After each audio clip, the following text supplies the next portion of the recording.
اعوذ باللہ من الشیطان الرجیم، بسم اللہ الرحمن الرحیم۔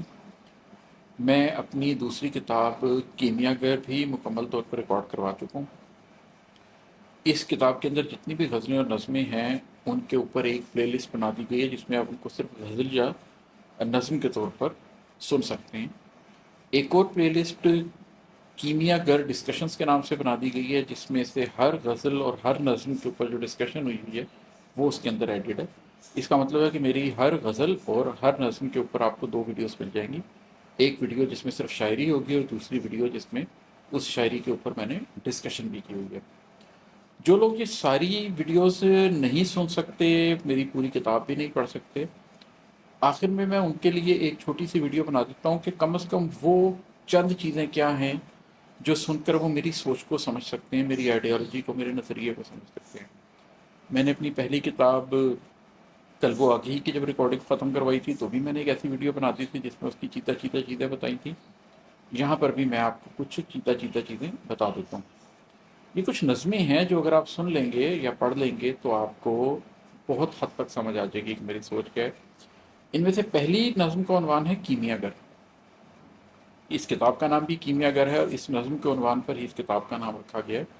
یہ نظم اگر آپ جاننا چاہتے ہیں کہ کیسے آپ اپنی ذات کو کندن بنا سکتے ہیں اور کیسے آپ کے اندر کا کیمیا اگر آپ کو بدل سکتا ہے تو آپ اس نظم کو ضرور سنیں۔ اس کے بعد ایک نظم ہے جوگی۔ یہ میری بڑی فیورٹ نظموں میں سے ایک ہے، بڑی لمبی نظم ہے لیکن یہ نظم بتاتی ہے کہ کس طریقے سے اس بھری بھری دنیا میں اگر آپ کا جی اکتا جائے اور آپ اندر کی دنیا کے باسی بننا چاہیں تو کیا روٹ ہے، کس رستے سے گزر کے آپ اس منزل کو پا سکتے ہیں۔ اس کے بعد کچھ نظمیں ہیں جو سورۃ الکہف کے تناظر میں ہیں۔ ایک نظم ہے جس کا عنوان ہے دیوار۔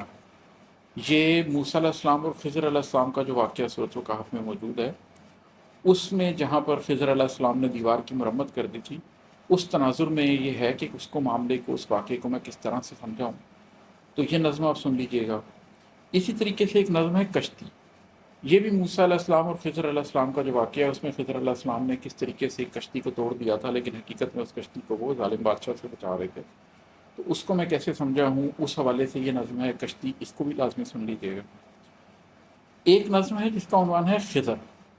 اس نظم کے اندر آپ کے اندر وہ آنکھ کیسے پیدا ہوتی ہے کہ جس کو آپ خضر کی آنکھ کہہ سکیں، جس میں آپ ریئلٹی اور پرسیپشن کے اندر فرق کر سکتے ہیں اور معاملات کی حقیقت جان سکتے ہیں جیسا کہ وہ ہیں، نہ کہ جیسا کہ وہ نظر آتی ہیں۔ تو کس طرح آپ اس آنکھ کے حامل بن سکتے ہیں، اس کے اوپر ڈسکشن میں نے کیا، تو آپ اس نظم کو سن سکتے ہیں۔ اس کا عنوان ہے خضر۔ اس کے علاوہ ایک نظم ہے دعوت العرض۔ اس میں آخری زمانے میں جو گریٹر اسرائیل کا پورا پلان ہے اس کو کس طریقے سے ایگزیکیوٹ کیا جا رہا ہے اور اس بارے میں میرے کیا پرسپیکٹو ہے وہ میں نے ڈسکس کیا ہے۔ اس کو بھی آپ لوگ سن سکتے ہیں، یہ آپ کو اچھی لگے گی امید ہے۔ اور ایک نظم ہے قیمت نفس، کہ نفس کی کیا قیمت ہونی چاہیے اور آپ کو اپنا نفس کم سے کم کس قیمت پر بیچنا چاہیے۔ تو یہ کچھ نظمیں ہیں، اگر آپ چاہیں تو آپ ان نظموں کو سن سکتے ہیں، ان کے اوپر موجود ڈسکشنز کو بھی سن سکتے ہیں۔